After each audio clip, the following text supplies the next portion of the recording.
안녕하십니까? 우리는 오늘 초자연적 환상을 넘어 사후세계를 확장된 물리학으로 사유하는 여정을 시작합니다.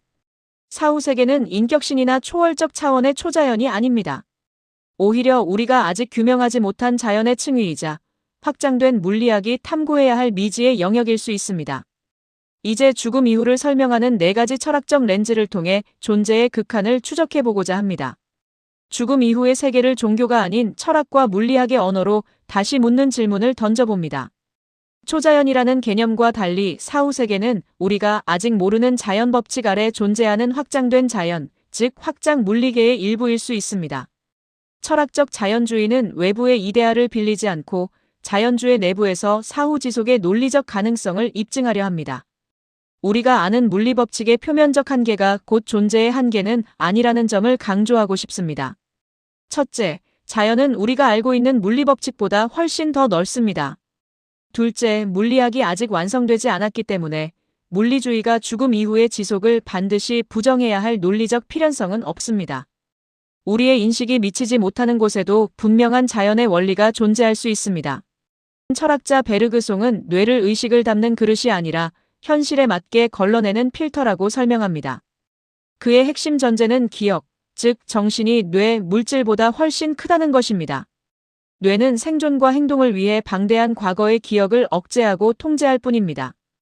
이러한 관점에서 치매나 기억상실증을 재해석해보면 기억 자체가 소멸한 것이 아니라 단지 기억을 현실로 내보내는 여과장치인 뇌가 고장났을 뿐이라고 볼 수 있습니다. 따라서 육체의 소멸은 의식의 종말이 아닌 뇌에 묶여있던 의식의 해방을 의미할 수 있습니다. 죽음은 질적 흐름의 형태 변화이자 지속의 변형인 것이죠. 의식의 운명이 뇌의 운명과 묶여있지 않다면 의식의 사후 존속은 단순한 가능성이 아니라 개연성이 됩니다. 이로써 자기 동일성이 약하게나마 지속될 수 있다는 희미한 실마리를 찾을 수 있습니다. 화이트헤드의 철학에서는 개체가 소멸하더라도 그 경험적 흔적은 우주적 기억 구조 속에 영구히 저장된다고 봅니다. 모든 사건은 우주의 경험을 남기는 과정이라는 과정 철학의 핵심입니다. 즉, 개별적 자아와 특징인 개체 과정은 종결되지만 그 삶이 남긴 효과, 관계, 의미는 우주의 과정 속에 흡수되어 영구히 보존됩니다. 다음은 정보물리학적 관점입니다. 인간의 의식이 정보 패턴이라면 죽음은 궁극적 소멸이 아닌 플랫폼의 변경일 수 있습니다. 정보 보존의 법칙에 따르면 정보는 파괴될 수 없습니다. 단지 형태만 바뀔 뿐이죠. 블랙홀 정보 역설의 결론과 동일한 원리입니다. 인간의 고도로 조직된 의식이 하나의 정보적 패턴이라면 뇌라는 생물학적 하드웨어가 파괴된다고 해서 패턴 자체가 삭제되는 것은 아닙니다. 사후세계는 이 정보가 보존되는 더 깊은 자연계층일 수 있습니다. 들레즈는 사후에 남는 것이 나라는 형식이 아니라 나를 통과했던 비유기적 순수 생명력이라고 말합니다. 사회와 구조가 만들어낸 일시적 형식인 주체는 죽음과 함께 해체되고 유기체의 한계가 무너지는 생기론적 붕괴가 일어납니다.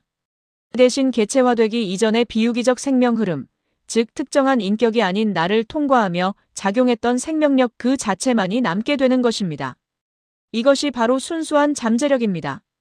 들레즈에 따르면 생명은 소멸하는 것이 아니라 거대한 내재성의 평면으로 복귀하여 새로운 배치를 준비합니다. 이는 3가지 단계를 거치는데 첫째, 영토화 폼드 에너지, 둘째, 탈영토화 브레이킹 어브 폼, 그리고 셋째, 재영토화 누 어레인지먼트입니다. 죽음은 무의 상태로 돌아가는 소멸이 아니라 거대한 생명의 장, 즉 내재성의 평면으로 해방되는 하나의 배치의 변환 사건입니다.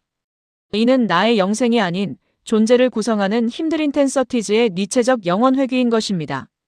4가지 철학적 렌즈가 교차하는 지점은 사라짐과 지속의 동시적 허용입니다. 베르그송은 죽음을 역과장치인 뇌의 정지로 보며 해방된 의식과 기억이 개인적 자아의 약한 지속으로 남는다고 봅니다. 화이트헤드는 개체 과정의 종결을 죽음으로 경험적 흔적과 우주적 관계가 우주적 기억 구조 속에 지속된다고 말합니다.